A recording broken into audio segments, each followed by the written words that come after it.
Bere fără alcool Argus. Dar de 0% ce? alcool. Dar de ce fără alcool? Fiindcă sunt cu mașina și nu pot bea. Ai, perfect, perfect. De asta. E alcool 0%, nu? Da, uite, dar arată Mergi și pe ea, 0,0% alcool. Ia gustul să vezi dacă e bună. Perfectă, nu? Perfect. Doamne, zici că e bere cu alcool. Deci e foarte bună la gust. Da, da. Și mai ales când ești cu mașina sau când Da, iei uite, arată, vezi, non-alcoholic anumite malt. Da.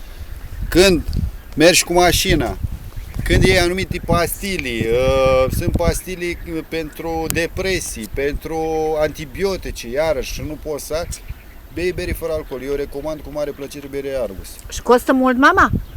1,39 lei Puțin. de la magazinul Lidl. Bravo. La 1,39 lei, eu zic că e pomană curată. Foarte bine. E perfect. Nu, e o bere excelentă, nu, serios. Și mirosul? E exact ca berea asta la altă. Buturuga Doamne, mică, zici? relaxare mare. 27,07.